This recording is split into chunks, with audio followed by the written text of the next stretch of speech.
action, let's go. 추억 건물을 찾으러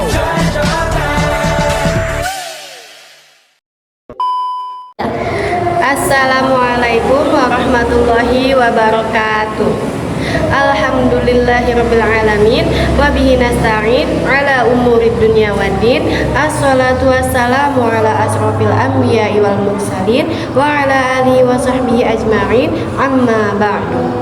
Pertama-tama dan yang paling utama kita panjatkan puja dan puji syukur kehadirat Allah Subhanahu wa taala yang telah memberikan kita nikmat sehingga kita bisa merasakan kehidupan di dunia ini. Salawat serta salam kepada baginda Nabi besar kita Nabi Muhammad sallallahu alaihi wasallam yang telah membawa kita dari zaman kegelapan hingga zaman yang terang benderang ini. Sebelumnya, perkenalkan, saya Azkia Aulia dari 11 MIPA 2. Dan saya Ayu Rizky Amelia dari 11 MIPA 2. Kami dari kelompok 2.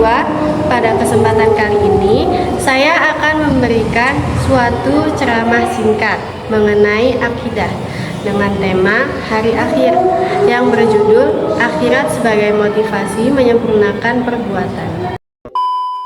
Hari akhir atau kiamat adalah salah satu peristiwa yang besar yang pasti akan terjadi di masa depan. Terdapat banyak tanda datangnya hari kiamat. Salah satu tandanya tertulis pada hadis riwayat Muslim bahwa hari kiamat tidak akan datang sampai manusia tidak lagi peduli tentang halal dan haram, tidak ada lagi kebaikan dan kejahatan, tidak ada lagi iman. Banyak orang menghalalkan semua cara untuk menjadi kaya, membunuh karena emosi sesaat, hingga secara terang-terangan menceritakan aibnya kepada orang lain. Na'udzubillahi min dzalik. Sangat menyedihkan, terlebih tanda di atas sudah semakin marak terjadi di sekitar kita. Lantas, apa yang dapat kita pelajari dari konsep hari kiamat dalam Islam? Yang pertama, jelas tentang kepastian kematian. Setiap orang akan menghadapi kematian dan tidak ada yang bisa melarikan diri darinya. Oleh karena itu, kita harus hidup dengan kesadaran bahwa setiap tindakan kita akan diperhitungkan di akhirat nanti.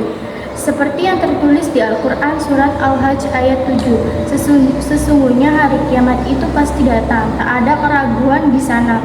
Allah akan membangkitkan semua manusia di dalam kubur. Maka dari itu, untuk mempersiapkan diri agar tidak menjadi orang yang merugi, kita harus senantiasa melakukan kebaikan selama hidup di dunia. Jauhi larangannya, lakukan perintahnya. Yang kedua, pertanggungjawaban. Sebagai manusia biasa, pertanggungjawaban atas segala perbuatan di dunia pasti akan diminta di akhir zaman. Semua yang kita lakukan, baik yang besar maupun yang kecil, akan diungkapkan di hadapan Allah Subhanahu wa taala.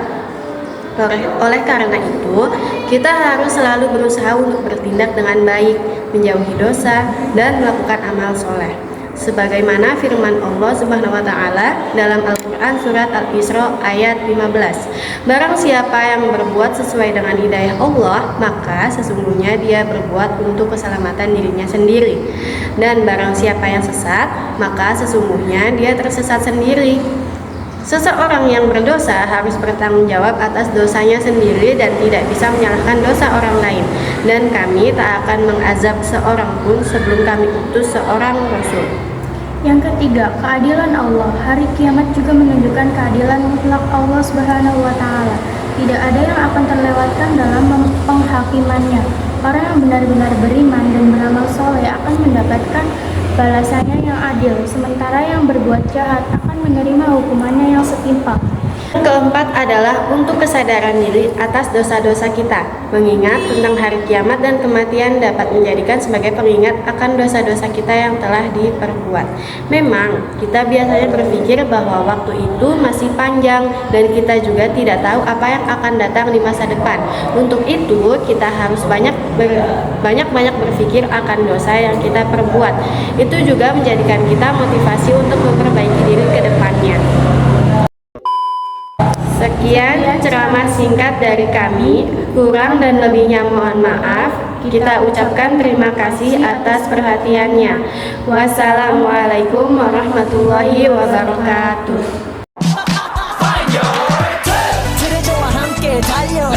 Ready for action, let's go. 추억 건물을 찾으러